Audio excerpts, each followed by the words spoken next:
Hello and welcome back to this channel. Happy Tuesday. My name is Mandy Magnan. I'm an actress, writer, producer, and director in Toronto, a movie reviewer, as well as pop culture and a YouTube commentator on everything.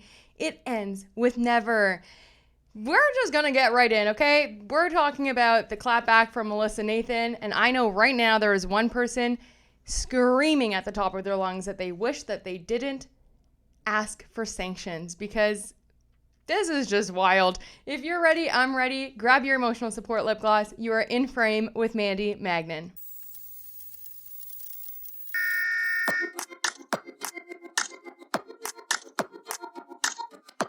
I am feeling much better today. I kind of embraced my day of feeling yucky yesterday, and I got a really good night's sleep, so I am feeling way better. Sometimes you just have to go with the flow, embrace how you're feeling, let it go through you, and move on.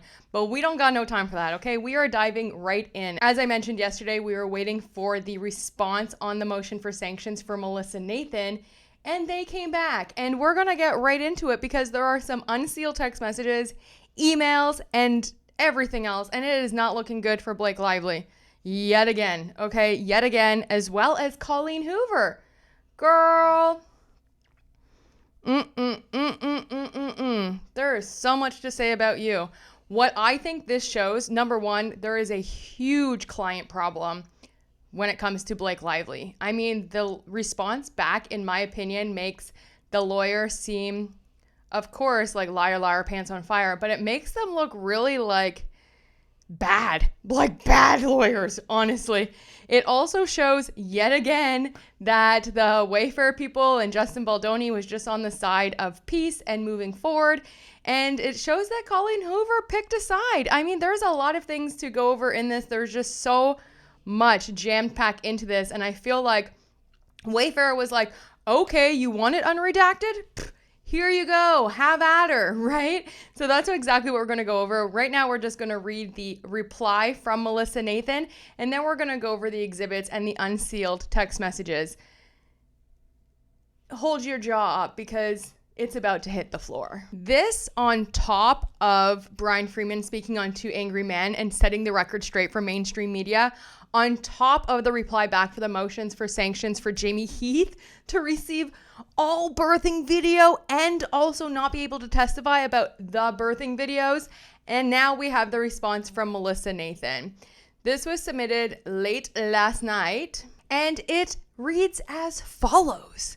Plaintiff Blake Lively asked this court to impose monetary sanctions against defendant Melissa Nathan pursuant to Federal Rule of Civil Procedure 37B2A for failing to provide unredacted copies of 38 documents in alleged violation of the court's August 27, 2025 order on Lively's omnibus motion to compel. Specifically, Lively asked the court to order Nathan to reproduce the challenged documents without redactions within a week of the court's order and reimburse Miss Lively for reasonable attorney fees and expenses incurred by Miss Nathan's failure to comply with the order. Plaintiff's motion for sanction fails for the simple reason that it does not stem from the violation of any court order. A district court may only impose sanctions under Rule 37B for non-compliance with a clearly articulated order of the court requiring specified discovery. The order required the Wayfarer parties to modify the redactions in their previous production to replace black box redactions with white text box redactions indicating the reason for the redaction. I just feel like this is just the way that they have to fight redactions now is just, come on, right? When we all know that when Blake Lively files anything with redactions, it's to misconstrue what is actually in the redacted part. It is undisputed that Nathan did so on August 13th, before the court-ordered deadline of September 2nd. The Wayfarer parties, including Nathan, reproduced all documents previously redacted in the properly required format, noting the reason for the redaction. Lively argues that in addition to requiring the Wayfarer parties to reproduce redacted documents with a notation reflecting the reason for the redaction, the order also required Nathan to produce 38 documents without any redactions at all. But the order does not compel Nathan to remove the redactions of any of the documents she had previously produced, let alone require the production of the specific 38 documents Lively now seeks to compel in an unredacted format. Nor does the order state that any of Nathan's redactions were improperly overbroad. This is not surprising because Lively never made any such argument, nor did she request that Nathan produce the 38 challenge documents without redactions in her omnibus motion to compel. Then it says here in the footnote, Lively states that the documents were produced on August 14th, but in fact they were produced a day earlier on August 13th. The way they just had to clock them there is, I think, kind of hilarious. I mean, it's just a one day, but they're like, and she's also wrong on the dates, Your Honor. Therefore, Lively's sanctions motion must be denied because there is no clearly articulated order of the court requiring specified discovery, which would permit the imposition of Rule 37B sanctions for non-compliance with that order. Courts routinely deny sanction motions on this basis. Lively's sanctions motion is a thinly disguised, untimely motion to compel. Clocked it. In Lively's own words, it is well settled that the operative time to raise and move on discovery issues is before the close of fact discovery. Denying motion to compel because it was filed nearly a week after the close of fact discovery. So then they list more cases that have to do with denying the motion after fact discovery. The court's deadline for close of discovery had been clearly set as September 30th, 2025. Lively first raised the issue regarding Nathan's redactions on September 23rd, over a month after the Nathan documents had been reproduced with the proper notations. While Lively agreed to identify which of the 38 documents had allegedly been produced by third parties in an unredacted form, she did not attempt to do so until October 16th. She then proceeded to file this motion a month after the close of fact discovery, fashioning it as a sanctions motion, attempting to avoid the untimeliness of her motion to compel. Then it does say in the footnote, indeed, 5 of the documents listed on Exhibit A to Bender's declaration were produced for the first time after the court's August 27th order, and therefore necessarily could not be the subject of the order. Lively did not mention the redactions at all. Even if the court were to consider the substance of Lively's motion to compel, it should be denied. Pursuant to the joint stipulation of the Protocol of Discovery of Electronically Stored Information and Hard Copy Documents, Nathan redacted non-responsive materials from documents, including those related to her other public relations clients and her personal life. Lively has not demonstrated that the redactions on the 38 challenge documents were overbroad, or if they were, that the entire document must be produced without redactions.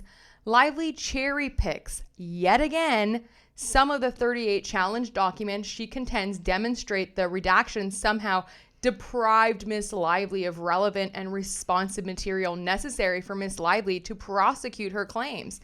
Lively's selections prove the opposite. Lively's primary claim is that the Nathan improperly redacted information regarding the digital campaign in the document Bates labeled Nathan 885. But Lively neglects to mention that the same document originally produced on July 16th was reproduced by Nathan on August 22nd without any redactions. Lively also fails to disclose that the same document was produced without redactions by Justin Baldoni, Jamie Heath, and Jen Abel as early as July 16th. In addition, Lively herself produced the same document without redactions because it had been subpoenaed by her company, Van Zandt and Jones Works, before she filed her lawsuit against the Wayfarer parties. My gosh, this is wild. Similarly, Lively also misleading asserts that Nathan's phone records were improperly redacted, ignoring the later reproduction of an unredacted set. Nathan's phone records from May 1st, 2024 to February 18th, 2025 were produced as required by the order. all redactions were removed from Nathan's phone records and reproduced by September 11th. Regardless of whether Nathan personally produced an unredacted version of a document bearing her Bates number prefix, if an unredacted version of a document was produced in the litigation by anyone, Lively reasonably cannot argue that she was deprived of critical evidence. Lively's argument that some of the other documents on her list are essentially unreadable is also unpersuasive. Lively's argument is based on a mischaracterization of Nathan's deposition testimony about one of the documents. When pressed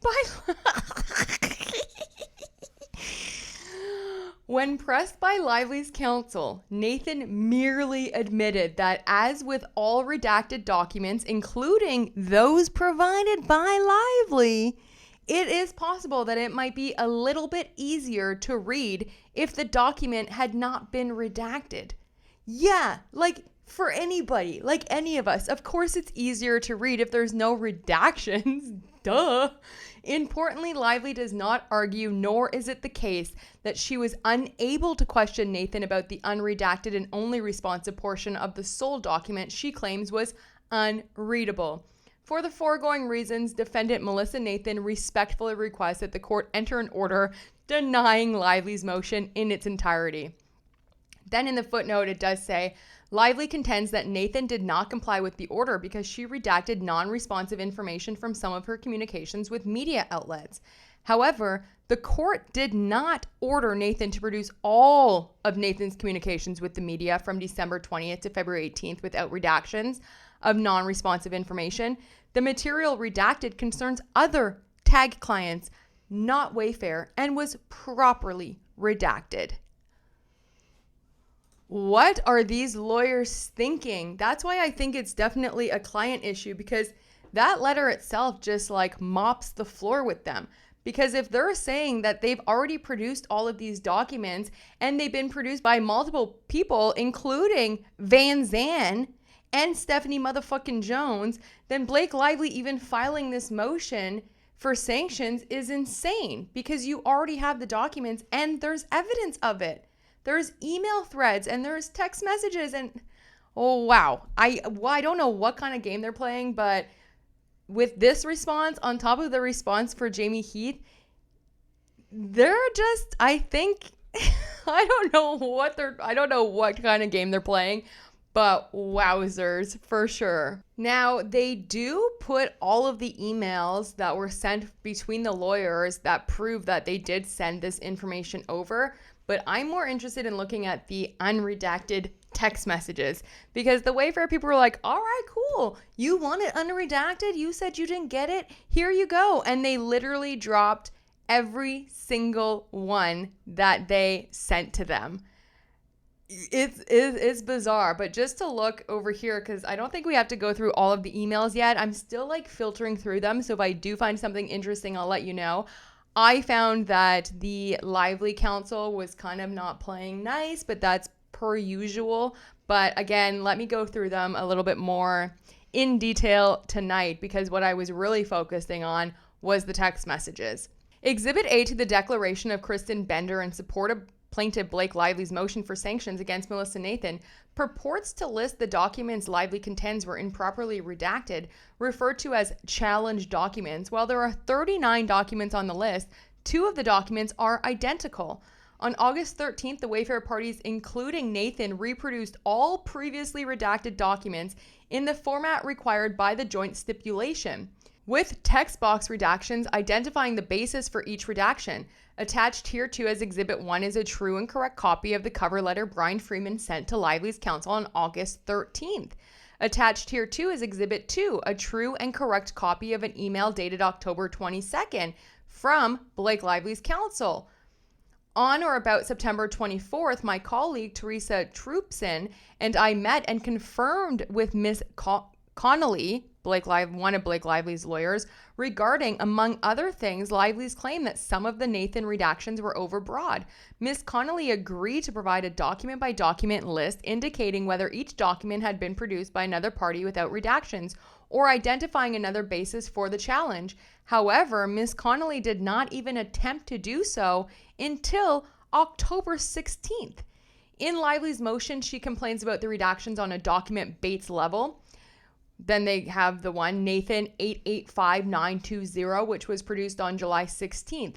This identical text message was later produced by Nathan without redactions on August 22nd, bearing the Bates number 40554088, a true and correct copy of which is attached here to as Exhibit 3. A true and correct copy of the cover letter from Mr. Freeman to Lively's counsel, sent on August 22nd, is attached as Exhibit 4. The text message Bates labeled Nathan 885920 was produced without redactions on July 16th by Justin Baldoni. And there's a true, correct copy on Exhibit 5. And then also there's a cover letter between counsel that was sent on July 16th. The message Bates labeled Nathan 885920 was also produced by Jamie Heath without redactions on August 22nd, attached to as Exhibit 7. And then there's also a text message chain dated August 15th, bearing Bates number Heath, then the file number. The text message Bates label Nathan 885920 was produced also by Jennifer Abel without redactions, attached here too, and that's in on Exhibit 8. And there's also a text change dated August 15th. The text message 885920 was produced by Lively herself on May 16th, 2025, without redactions. Attached here too as Exhibit 9 is a true and correct copy of the text message chain dated August 15th. On August 22nd, Nathan produced phone records covering the period from May 1st, 2024 through December 20th, 2024. Following the court's August 27th order directing her to produce additional responsive documents through February 18th, Nathan made 2 subsequent productions. On September 8th, produced phone records covering December 20th through February 18th in compliance with the court order. On September 11th, Nathan reproduced earlier set of records from May 1st through to December 20th, with the previously contested redactions removed. In compliance with the court's August 27th order, Nathan produced communications with the media from December 20th to February 18th with non-responsive information concerning other tag clients and or personal information redacted. She already has these files. She submitted them herself for Van Zandt, like every single Wayfarer party submitted them. And I'm just going to show you here on the court listener all the way down. If you go down to November 10th, which was yesterday, they have all of the attachments here, and it's all the same message thread as well as the emails between the counsel, and the dates are there. So it's like that whole motion filed for sanctions against Melissa Nathan for redacting information improperly is nonsense because she already has all of the messages. I don't know what's going on with Lively's team right now, but this is absolutely bonkers. And now let's just get into these unsealed, unredacted text messages that were provided from each of the Wayfarer people, as well as Van Zandt and Stephanie motherfucking Jones. And if your heart was already hurting for Justin Baldoni, have that emotional support lip gloss because it's going to crack a little bit more. I just pulled up Exhibit 3. It was the first one of all of them, but last night I looked and they're all the exact same. So here we go. So Henry Grace, you should know, is also Justin Baldoni's name that he uses, I guess, or that he changed it to. But Henry Grace is Justin Baldoni in these text messages. It starts, and this is between Jamie Heath, Jennifer Abel, Justin Baldoni, Katie from Tag, Brianna from Tag, Jennifer Abel, Jamie Heath, Justin Baldoni, I said that already, Melissa Nathan, Matthew Mitchell, Jennifer Abel. So this is all the PR thread. This is on August 15th. Justin Baldoni says, "What the hell is this? Really, Sony?" This was the article that came out that supported Blake Lively, that she's really doing this. Do you remember she had that one post to support women in DV, and Sony came out and said, yeah, she's been really supportive, blah, blah, whatever it was. The one article, right? And that's after a whole week or two of backlash. Then all of a sudden it was yeah, she's for women and for DV and survivors. Complete nonsense and total PR cover-up and crisis management from Leslie Sloan and Sony, of course. So Justin Baldoni sees that article and he says, "What the hell is this? Really, Sony?" This is all wrong, and they didn't buy the rights to produce the film. They didn't produce the film. This is a blatant lie about her advancing domestic violence convos. So I guess also in that article, it has like Sony producing the film, and it's definitely a Wayfarer movie, and Wayfarer owns the rights to the franchise. They bought it out from Colleen, okay? It's a wrap. Wayfarer owns it. This is the Hollywood Reporter here. The story says, but you are so much more than just a survivor or just a victim. While this is a huge thing, you are a person of multitudes, and what somebody has done to you doesn't define you. You define you. Oh, Blake Lively. Sony is fully in sync with Lively. Blake, Colleen, and so many women put so much effort into this remarkable movie, working selflessly from the start to ensure that such an important subject matter was handled with care. Audiences love the movie. Blake's passion and commitment to advancing the conversation around domestic violence is commendable. Sony Pictures Entertainment Chair CEO Tony blah blah blah and the Hollywood Reporter. We love working with Blake and we want to do 12 more movies with her. Oh, interesting, Sony, because you've had over a year. It's like a year and a half now. I didn't see you make any more movies with Blake. So, okay. Jennifer Abel writes, it's complete BS. We were alerted by the Hollywood Reporter approximately 5 minutes before going live. There are many things here that need adjusting, but taking a step back, the fan uprising against this piece is starting to swell. This will backfire. Justin, hi, I'm Sony, and I'm going to cozy up to Ryan and erase Justin. Let the fans handle, I guess. It's just crazy. Sony has no spine, and yet, as Jamie says, they are doing their job. Jennifer Abel, I think we should collectively discuss our options here. Let's chat tomorrow. Personally, I have a late breakfast meeting at 10 and then a call at 11:30, and I can't move, but we should back out a time and we can connect and regroup about this and everything now that you're back. Justin, morning is good before that. I have nothing, just kids here. I'm sure I'll be up early with a jet lag. Jennifer Abel, well, this caught everyone off guard and feels horrible to have them take such a stance like this. I do feel like this will backfire and not change the position we are in at all. If anything, it has turned the internet even more against Blake and Ryan because they have seen the press firsthand. Okay, Jennifer Abel, what a smart woman, because that's exactly what happened. Because now you post one thing that Blake Lively is such an advocate for women. Nobody liked it because we were seeing it. It's like Cardi B on the stand. Hello, with our own eyes. Justin, I'd like to have a team call anyways. Jennifer Abel, okay, yes, we can chat in the AM and can regroup later in the afternoon as well. Let's touch base early and set a call since some are on Eastern time. Then he sends some emojis. Justin Baldoni says, thanks, and night all, appreciate you. Then Jamie, he says, I spoke with Justin. Here's my honest thoughts. No, it's not perfect. There is some misinformation here for sure, and yet I see this as a win. Let her be praised by Sony. Who cares? It's not a bullet at us. Finally, there is an article that is not directed at Justin. And who knows, maybe Blake and Ryan forced Sony to put something out on their behalf.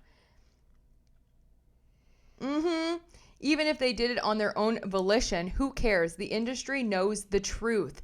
The industry knows the truth about Ryan and Blake. That's what he's saying. Yeah, they do, because ain't nobody come to their defense since Wayfarer filed their counterclaims, okay? We know the truth. Whether or not 12 or 100 fans read that and believe it, it does not matter. As I've said many times, Sony's job is to promote the movie and to make as much money as they can. That's the only reason why we partnered with them. And they are doing just that. I don't expect them to be any different than who they are, always been, and who they are. And the fact they are cozying up to Blake also makes sense, if they are even doing that. They are a business that is protecting their own bottom line. What Wayfarer stands for is what Wayfarer stands for, and I don't expect anyone else to. If we can get some things corrected, great. If not, who cares? And honestly, I don't care who Sony nestles up to, as long as they put out a movie of ours and make money so that we can be Wayfarer and do what we do, then I am good. Let's not lose sight of the big picture. right now keeping bullets away from you, Justin, away from me, and away from Wayfarer. And if that comes at the expense of her being praised, then so be it.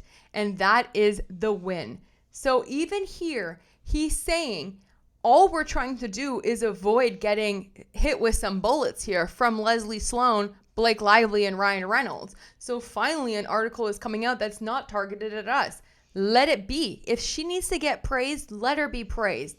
We're Wayfarer and we're going to continue doing what we do. Jennifer Abel liked the message. Well said. They share some TikToks here. Justin Baldoni, are we doing anything to influence this stuff, or is it real people helping and coming to my defense?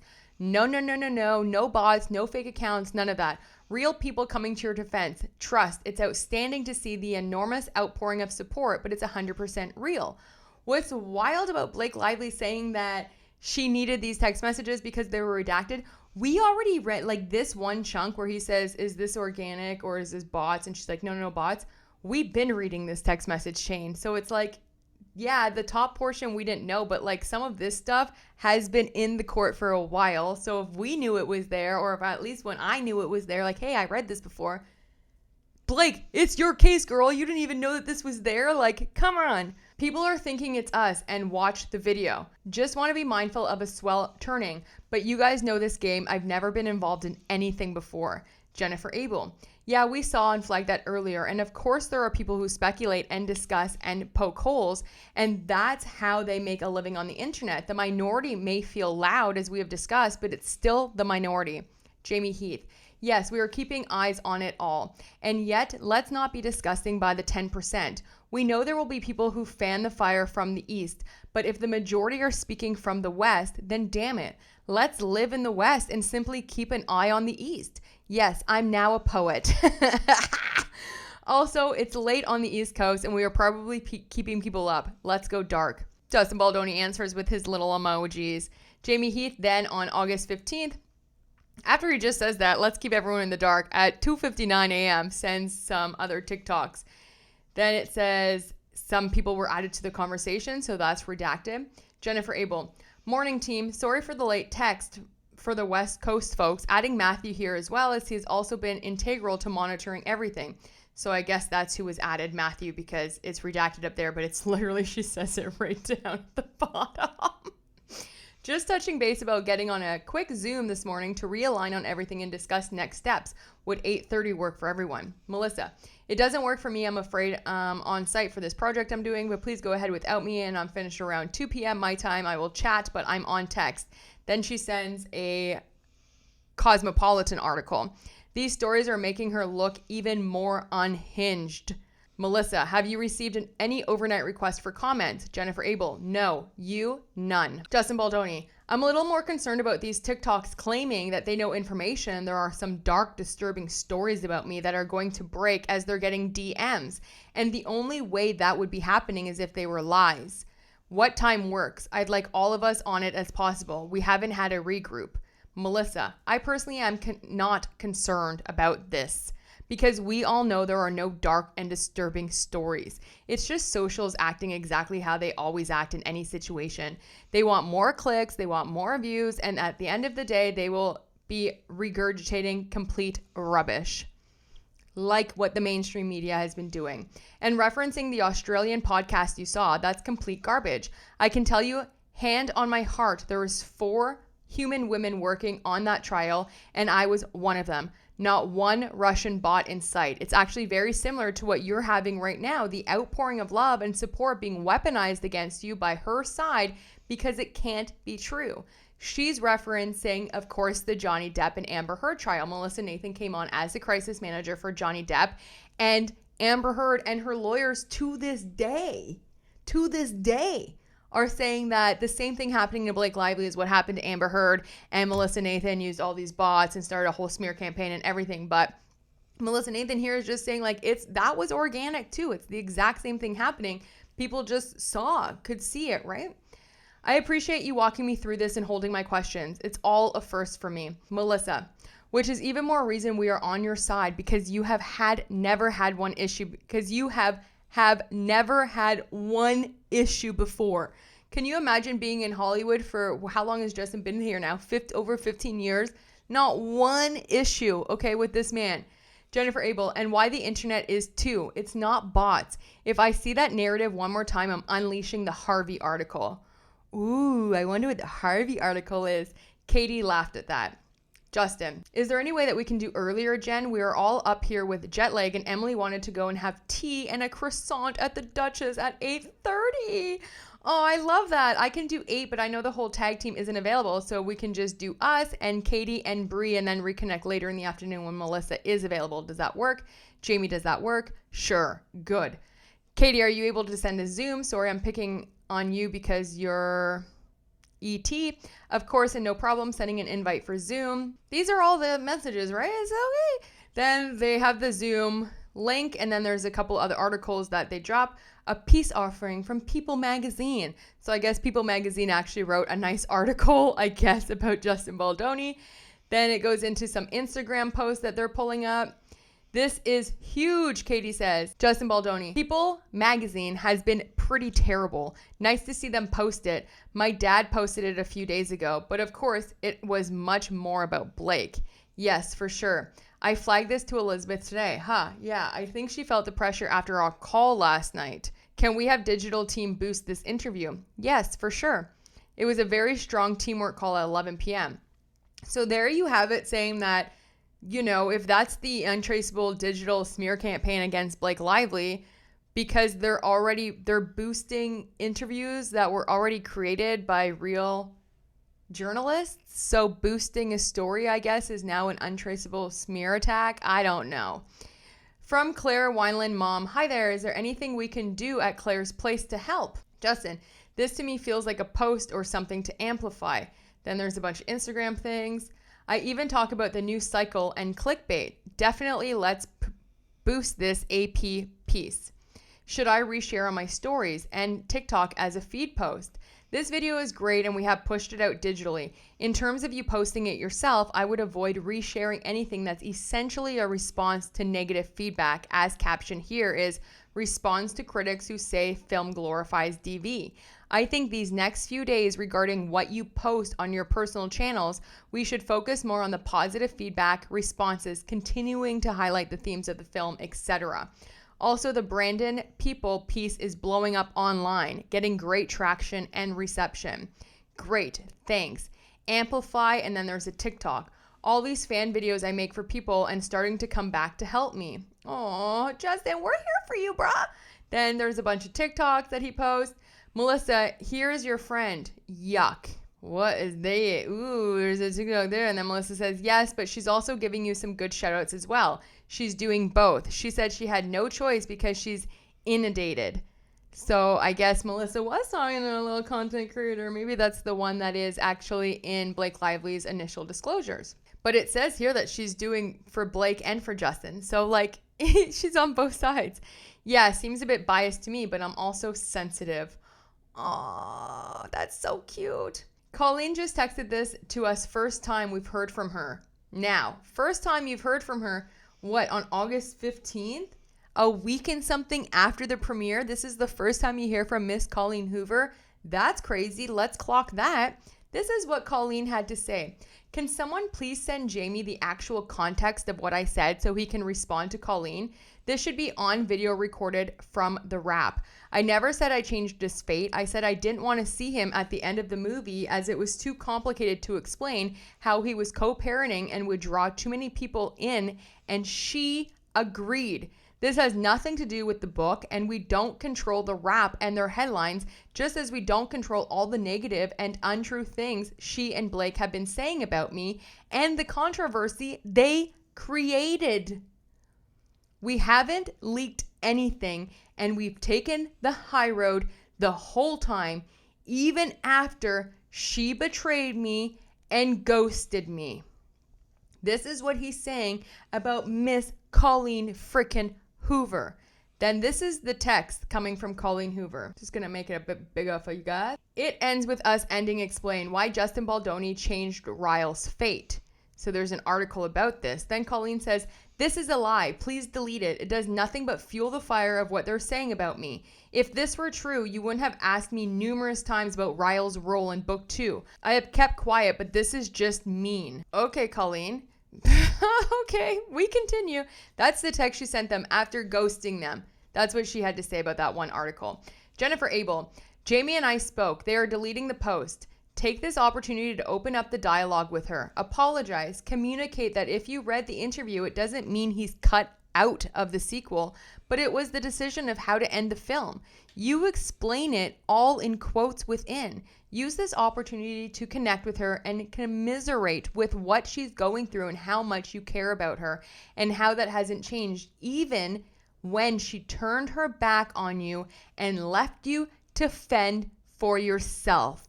In caps.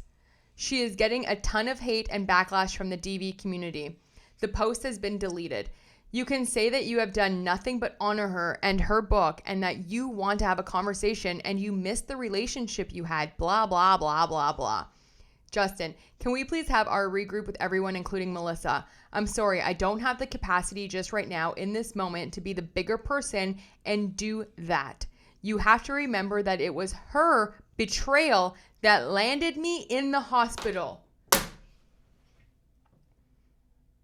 I'm sorry. Oh, I'm so sorry, Trina. I scared the dog with my lip gloss slam. Colleen's betrayal sent Justin to the hospital. Okay? This woman chose the side of Blake Lively and Ryan Reynolds. She chose the big dangly shiny object in Hollywood versus the people that she has been working with for over 5 years and sold the rights to the book with. Unbelievable. Let's read that again. Justin says, "I'm sorry. I don't have the capacity right now in this moment to be the bigger person and do that. You have to remember that it was her betrayal that landed me in the hospital. It's been devastating to me. This message makes my blood boil," he says. Finally, we get to see Justin a little bit angry here. You know, he doesn't want to be the bigger person for once. But I mean, wow, Colleen. Okay. Ugh.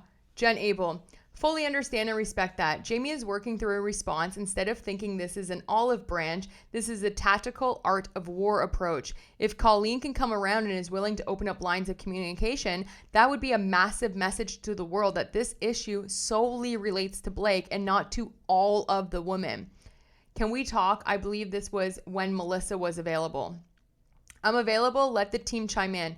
Available as well, whichever we can get on. Happy to connect. We'll see if Brianna and Melissa are available as well." Justin Baldoni wrote a message to Miss Colleen. "I'm going to dictate something. Jamie, add this to your text message back to her in any part that you want, but this is just what I need to say. Justin is not out to hurt anybody, and there hasn't been one lie that has come out of his mouth. All he's been doing is singing the praises of you and everybody else and sticking to the message of the movie, which you knew he cared about from the beginning. He asked you about the second book to understand the trajectory of Ryle's character as he was developing the script, which you also understood as he included you on that decision. The above headline is taken completely out of context, but that is not our doing, as there is a PR war going on and we are the ones that are not leaking anything or trying to destroy anybody. The entire situation was set up to be a smear campaign against Justin, and it clearly backfired. Justin didn't want any of this, and he's loved and adored for you for 5 years. If you actually read the interview, you'll see he says exactly as it happened, which was a decision that you also supported. It had nothing to do with the second book or not wanting to be a part of it as an actor or changing Ryle's fate. It had everything to do with, after seeing an edit of the movie, realizing that we did not need to open up a can of worms and show an abuser co-parenting without showing all of the necessary work that had to happen to make that possible. You also know this as he involved you every step of the way. Wayfarer is also not talking and are not firing back. We are continually speaking highly of everyone. We did not ask to be in this situation. This was all created and easily could have been avoided. I'm here and ready, he says. Katie, Melissa will be available at 7 p.m. Does that work for the team? She's just traveling at the moment and won't have good service until then. Jamie, I didn't see this, Justin. I replied already. Justin, I think your response was too nice, dude. And I'm a bit frustrated, but I understand the game you're playing. Jennifer Abel, Justin, please know that I'm not saying this to dismiss your completely warranted feelings about this, but I would be remiss if I didn't advise that I feel strongly about you also responding from the heart, since you are also on this text. It may be a futile attempt, but think of it as part of the larger strategy. I drafted something in case you might consider. I'm going to dictate something, Jamie, and then she rewrites the text message to Colleen Hoover, which is pretty much almost the exact same thing. Then she sends the message, but it's literally Justin Baldoni's message. Then she says, oops, that's your message. 1 second. Jamie, he says, Justin should not respond right now except for anything other than to validate what I said. You are full of emotion and you were react, and it could add to the fire instead of us trying to put it out. The last thing we need is Colleen speaking publicly about you in a negative way. That's all that matters right now, is to put out the fire. Justin, I understand. Jennifer Abel, okay, I will stand down, but leaving this here. Colleen, from my heart, there has not been one lie that has come out of my mouth. I have been sticking to the same message of the movie, which you know I care deeply about from the beginning. The headline is taken out of context, which you will see from the interview. I have loved and adored you for the past 5 years, and that hasn't changed even. And then she says, remove the even. So I'm having issues with my text. So then it would say, and that hasn't changed. I agree. Follow up with that. Assume that Blake Lively will see it. Jamie, he says, follow up with that. Assume Blake Lively will see it. Assume that she could leak it. It should be loving remarks, but I do think you should follow up to my message. Then he does. Colleen, I'm sorry that you are hurting. I want you to know that there has not been one lie that has come out of my mouth or one bad word spoken about any of you. I am also not talking about my experience. Right, which was what? Blake Lively being a monster. I am also not talking about my experience. I have been sticking to the same message of the movie, which you know I cared deeply about from the beginning. The headline is taken out of context, which you will see from the interview. I spoke about this multiple times, and they also don't include everything I say, none of which has anything to do with changing his trajectory. In the second book, which I, of course, asked about multiple times to understand where this story goes, you supported my decision to remove him from the end. We do not control the headlines. Since this is the first time I've heard from you, I just want you to know that I have cared for you for the past 5 years, and that hasn't changed. Jennifer Abel, I like this. Did you send it? Yes. I know how much this absolutely sucks, but that was a smart strategic move, if that helps at all. And if this was shared, it still looks great and honest. Speaking in 5 minutes. Justin, it just feels like I'm on an island here. When the hate is being directed at me, you guys posting that article and allowing it to fuel the comments is hurtful. And the timing of it just feels like you're worried about your image, but not the women who are behind the story. This is a message he received from Colleen frickin' Hoover. Listen to this message. And the timing of it just feels like you're worried about your image, but not the women who are behind this story. No women are behind this story, Colleen. You sold the frickin' book. You sold the rights. Blake Lively is not behind the movie. Jenny the Man-Beater Slate is not behind the movie. It's Justin's frickin' movie with Wayfarer. Period. I know things took an awful turn, and I felt forced to choose when I did not want to. You didn't have to choose nobody, Colleen, okay? This is her and Blake, 2 peas in a pod, victim, victim, victim. But the back and forth articles from both camps are just so upsetting and ridiculous. It makes everyone working on this movie look immature. Everyone is out there trying to save themselves, and now this has turned into a huge mess. And I know you guys think I've made decisions for certain reasons, but I have felt the rift from long before I was ever in contact with Blake. It started with me not being allowed to read the script until I was sat with readers, but then all the interviews made it seem like you included me in the script from the beginning. Then the whole documentary thing where I said no so very many times, and the book when I asked you guys to at least donate a portion of the proceeds to DV, and then I was told that the only way a donation would be made is if I took 1% and donated that myself. Then the whole tattoo thing, all the texts of you blaming Blake for that, and reiterating that she didn't read the book every time I just try to ask you what to say to the readers. I have been disappointed personally by your actions many times. I appreciate that you haven't directly said anything negative. That's how it should be. But you are a grown man with platforms. You know how to use it to protect your image. Please don't continue to use it to harm me or mine. That's all I'm asking. Do you guys ever remember Justin Baldoni or Jamie Heath saying anything bad ever about Colleen or Blake in any interview? This is obviously being fed through her from Blake. But he has text messages, okay? Because she's saying, oh, I wasn't part of any of the discussions. I wasn't able to read the book until we had... No, bitch. Because look at this. There's freaking receipts. And if there's two people in this world that I know now keeps the most receipts, is Candace Owens and Justin Baldoni, okay? Here's receipts. Oh, I totally understand the need for changes. She loved the script. The readers are happy. She loves it. I'll do another reread. Oh, that's funny. I thought you weren't privy to the script, okay? I'll do another reread. I'll make some notes. We can discuss in the meetings. He says, yes. Please give me notes. I'm so happy to hear this. She says, I haven't read it yet. Call me after you read it. Hey, Justin, just finished. Wow, I think it's great. I can't call you, though. I'm on the verge of a mental exhaustion after today. I'll try to sneak in a few minutes tomorrow. The next 3 days are busy, hair and makeup, Okay, but as the script, I'm really pleasantly surprised. It's much closer to the book. I totally understand the need for a lot of the changes. There are only a handful of tiny notes. They wouldn't need a rewrite or anything. Just some tweaks if you agree with my thoughts. But I love it. This is going to make the readers very happy. I'll do another reread when I get home Sunday. Oh, what happened to you not being part of it, Colleen? It seems like you're very part of it. You're even allowed to give them freaking notes on the script. Then she's back at it. Here we go. New draft just came in. We'll keep you posted. You feeling good about it? Yes.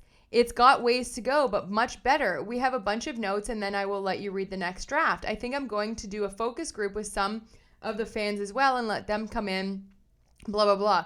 Very nice. I know some hardcore fans in the LA area, so when it gets to that point, I can point you in the right direction. They'll be brutally honest. Then she says, yeah, I'm just saying things on the top of my head while I'm in bed. 2, switch the baby names. I get why y'all did it because it helps with the reveal on what happened to his brother, but I feel like it will upset a lot of people that Lily's names their baby Riley after everything Riley did to her. It sort of left a bad taste in my mouth against Lively. That's something we can get the readers' opinions on for sure. Yeah, love these notes. I also see the other side of that one, the idea there, and are not bad people. And one big thing in the book, Ryle admits to having been in therapy for years. I feel like his script hints that therapy could be a fix, with the way it ends with Lily being so nice to her father and how she mentions to Ryle that he should go to therapy, She says, awesome and all good. I think the fans who represent a diverse cross-section and who are super excited about him. What do you think about making a TikTok together and saying we will pick fans to come and read the script? And then she says, do I get to read the script before them? LOL, yes. We should get it in the next week. Nice. So what she's saying in that one text message is so opposed to all of the things that are in here. Like, it's just nuts. I think anything you do about the book will be exciting for them.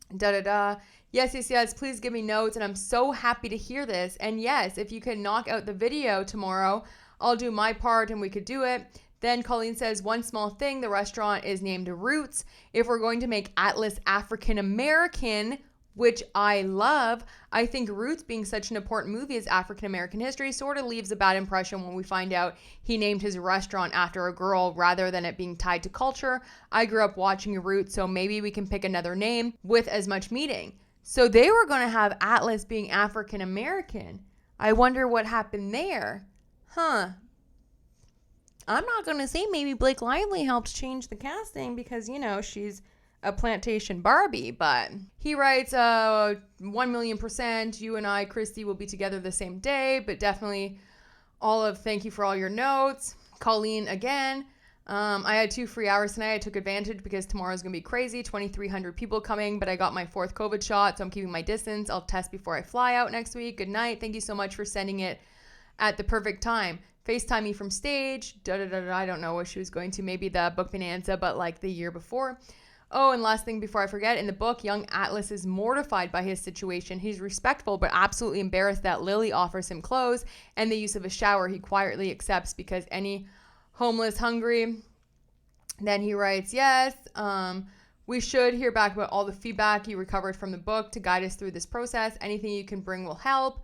I'll read it again before I come and have some notes. Like, what happened to, oh, you did it all without me, I didn't have a say? Like, her whole text message, when it's like clear right here that she gave so many freaking notes. Look at the notes that she's giving. I mean, it just is crazy. Here's another text from Colleen. Being so nice to her father and how she mentions to Ryle that she should go to therapy and he says he will. It concerns me based on feedback from the book that the script is almost too forgiving of these men. And that maybe just because it's a script and there's more that will come through the acting, but I don't know how I feel about changing Ryle to never having gone to therapy because most of these men don't change. And this most feels like we're alluding that they can. I haven't figured out what I would change in regard to this though, so let me give it some thought. But I loved pretty much everything else. Can't wait to come next week and dive into this process after Hell Week is over. Not that signings are hell by any means, but having this event be completely on my shoulders is so stressful, and I'm ready for Monday to get out of here. Well, if it's so stressful to do meet and greets and book signings at events, here's something for you, Colleen. We don't want you anymore. We don't need you anymore, okay? Trash. This is absolutely crazy. More texts from her about the town's vibrant art scene, charming shops, da-da-da-da-da. I tried to keep it to the same word count as it is now. I don't know why it said share at the top. Ignore that. He says, amazing. I love the town. Love the town made by women. There were the 3 co-workers who cheered me on during writing journey. Anyway, that's all nuts. So I can just keep making up history and use people I know, right? He said, make it an Easter egg if you want. Okay, Justin, with the Easter eggs. Share. So she's kind of like writing, I guess, the history of the town and backstory and stuff of the characters. More from Colleen. Interesting. I'm having so many people ask about the heart design. I don't know what to say. Is it being changed, or what should I say the reason for the change was? Justin Baldoni. Tell them it's temporary, and when it's finished, it will look like it's supposed to. Worthwhile 100%. Grateful you brought it up. Just another example of what happens when someone doesn't read the book. Blake Lively didn't read the book. Colleen says, insane it costs that much. So it's going to cost them, obviously, to change what was done. Can we catch up? Wanted to make sure you were okay. It was a lot to take in. Did you see our interview? You were amazing. Colleen says, so the heart on It Ends With Us is not closed at the top. Lots of people have this tattoo from the book, and I know they're going to wonder why it's not the same shape heart. Can visual changing the shape of the tattoo, or can we have an answer ready for why the tattoo is slightly different than the book? It looks like this. Then they show the heart-shaped tattoo and it's not closed off. Then Justin says, because Blake wouldn't read the book and changed it from my design. Yes, let me get into it. Then she writes, oh, it's such a minor detail, but these readers really want an answer. I was thinking of preemptively just saying something like, in convo, the tattoo is slightly different for copyright issues. He says, yep, on it. Here's the sign. Awesome. I will get this right now. Have a meeting with Sony in 10 minutes, but I'll get this to you today. How about we do dinner on Monday, right after the Sony thing? I'm just so limited on time there now, but I'm free Sunday night and Monday. He says the 6th sounds great. It's probably going to get last and long, so whenever we're done, we can just meet up. Missed you at the screening. Did fantastic. I don't know that I've seen a trailer that makes so many people this happy and relieved, Colleen says. He writes, people are happy? That's good. So all this time she's saying, oh, I'm so hurt. You didn't let me in on any of the creative discussions. And you only said, like, Blake didn't read the book when I asked you about something. Because she changed the thing. He's being honest with you. If you want to tell the audience the truth, tell them Blake changed it. She didn't read the book. She doesn't know what she's doing. But for her to come back and say in August that she was so hurt because they didn't allow her on any creative decisions and she wasn't able to read the script, when he has all of those text messages literally from Colleen making notes on the script. These women are fucking crazy. I'm sorry, mind my language, but that is insane. The fact that they have these receipts, people, like, and they're still pushing. They're still doubling down, tripling down, quadrupling down. Oh, Colleen, this is not good for you, girl. Because before these text messages got released, before Blake Lively begged the court to have these text messages unredacted, and now we all have them unredacted. Yeah, Colleen, nobody really knew exactly what happened between you. There was a lot of speculation, right? But nobody actually knew, and now we know. You clearly just took Blake's side and then tried to catch them in some kind of like text message or something from them saying the wrong thing. Justin Baldoni says, Jen, let's figure these theater visits for tomorrow or Saturday or both. Maybe we can do brunch. On it. Let's do it without Sony, just on our own. Yeah, that's what I'm thinking too. Just wanted to share this with you all from July. This was how Isabella Ferreira thanked me. Now she won't even say my name. Oh, my Shayla. Poor Justin. That's crazy. And then that is the text messages that she sent. She sent him pictures that she took, how great it was to work with him.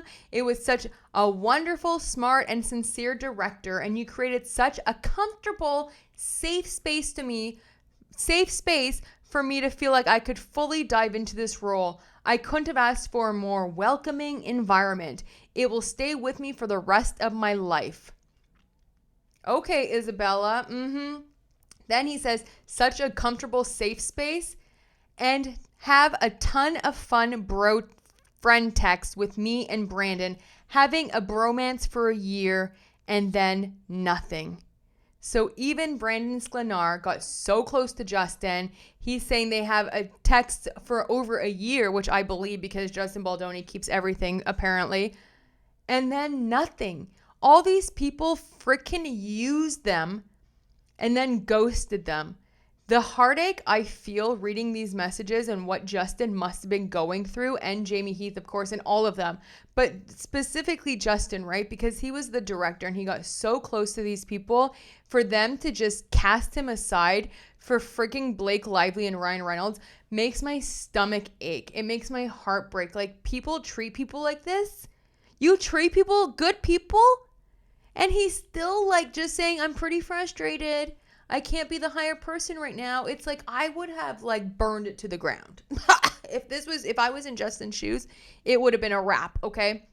I would have definitely retaliated against all of these people and told my entire story straight up in August as the premiere was happening. I wouldn't care. I would like, no. She writes, he sends her some TikToks. My God, this is incredible. Genius, OMG, Melissa, Brianna, and Katie, you did a great job with this creator. So interesting. I'm going to have to look at that, but for time's sake, I'm going to try to wrap this up here. You did a great job with this creator. So that could be something that Blake tries to use, that they tried to get this creator. It depends what the video says, of course. Wow. Checking my room for cameras, Melissa Nathan says. Checking my room for cameras. Justin Baldoni.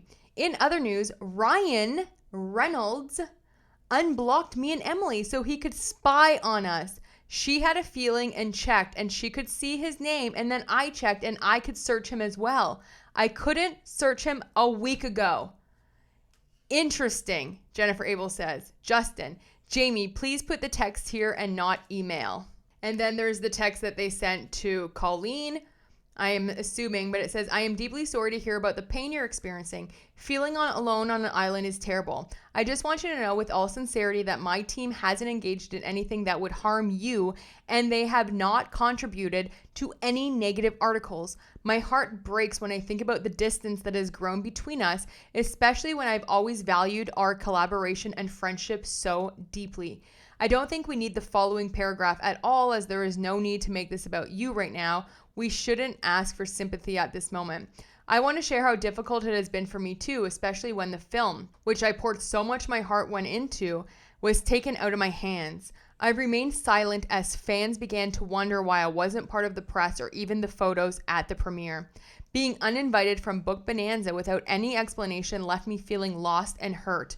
Not being allowed to share the premiere with you and instead waiting in a basement until I was escorted to a separate theater with my friends and family who had to come celebrate was incredibly painful. Still, I did so out of respect for the movie and not wanting to derail the celebration of it. I know a lot has happened since we first worked on the script together and you feel as though you weren't included before the fan reading. As an effort to remind you, we sent you the script beforehand in July of 2022, where you responded with such positivity, noting how pleased you were that it stayed true to the book, and you even shared your notes with me. I'm happy to share those screenshots if you'd like. Regarding the documentary, I want you to know that while we may have tried to ease some of your concerns regarding being on camera, we always intended to respect your wishes, which is why we never moved forward. Funny that she says she doesn't want to be in a documentary because she doesn't like being on camera, but yet when she was with Blake Lively, all Colleen did was love being on camera and kiki and laugh and It was only an idea meant to bring fans closer to a story that means so much to many.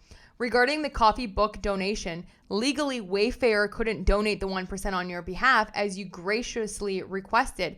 It wasn't a demand from us, but a legal requirement we were asked to relay. As for the tattoo, I'm so glad you pointed out the importance of it to the fans in the DV community while we were early in the edit. We were more than happy to change it in post, and the film is better for it. I'm grateful for your insight. I completely own that I vented about many things regarding production as the post process, and I can fully understand how that could have been a load too heavy to carry. Please know that my door is always open to you. I truly hope we can talk and rebuild our friendship. This isn't about any image for me. It's about reconnecting with someone I care about deeply. I hope this might be a step towards healing and celebrating this film together. Justin says, can I say yes? Maybe Jen can reach out. I can reach out. Do you want to respond and say your team will be reaching out, or give my email? Flagging that Alex reposted your post, Justin Baldoni. So then I guess somebody reposted the no more. I'm leaving 10 years of absolute hell after seeing It Ends With Us. Thank you. It ends with me too. Oh my gosh, that's awesome. And then Justin wrote, good for her. What's next? LOL. I like this area of Justin. What are your thoughts on James's text? So who shared this? Alex Sachs. Oh yeah, the producer, the producer from Sony that caved and let Blake Lively do everything. So she reposted a comment from No More. It wasn't her story. She reposted an audience member saying that, and Justin just wrote, good for her. Bye, BITCH. Like, see you later. I like this era of Justin. Yeah, me too. I like him finally being like, he's frustrated. He's mad. Like, he's hurt. Like, oh my gosh, they are lucky that they messed with Justin and not other people, because they would have been long gone. You know what I'm saying? What are your thoughts on James's text? And then it's the exact same text. It's just like kind of reworded a little bit. I have a couple of revisions. Yes, I think we can tone it down a bit. Okay, give me a second. And then that's it. That's it, guys. This does not look good for Blake, Colleen, Brendan Sklenar, or Isabella Ferrer. That's everything. I mean, what do you guys think? I could go over all the emails back and forth, but it's literally just the lawyers back and forth. I'm going to read through it just in case there's any kind of like anything in there that I don't want to miss. So if there is something, I'll bring it to you tomorrow. Tomorrow is a big day. Okay, November 12th, summary judgment. Okay, the deadline for summary judgment. So get ready, because I'm going to be here.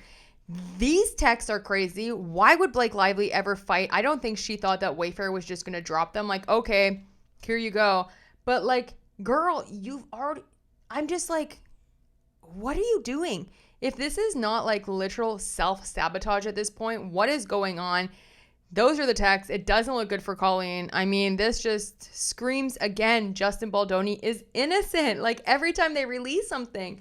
I also just want to say a huge shout out to the veterans today. Today is Remembrance Day, November 11th. Thank you so much to your service. If you or any of your family members ever served or are currently serving, thank you so much. It is a service that doesn't get supported enough.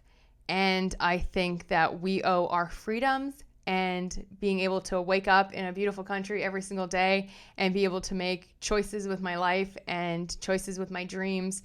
And my freedom is all because of the service that the veterans have done, and they fought for our freedom. So I just want to say thank you so much to anybody watching today that has served or is currently serving. it does not go unnoticed. And truly, truly, truly, thank you so much for your dedicated service to the country, and a country that I love so much. Thank you so much. I'm on my way now to go watch the new Jennifer Lawrence movie. So I will have to edit this when I come home because my girlfriend wanted to go at 5:30. I guess we're Mamers now, so we're going to go to the 5:30 movie, which kind of works because then I can come home, edit this, and put it together. But yeah, thank you so much to the veterans. Thank you to everyone that watches and supports this channel. I wouldn't be able to show up every day and continue to do this without you. Drop your comments. Let me know what you think about this. I need some time for it to like still percolate because there's so much stuff in there. But yet again, it just keeps blowing up in Blake Lively's face. Thank you so much. I will be back. It's going to be a crazy week. So if you want to always be up to date with everything it happens with us, subscribe, like, comment, do all of that stuff. I love you so much, and I'll talk to you soon. Have the best day. Bye.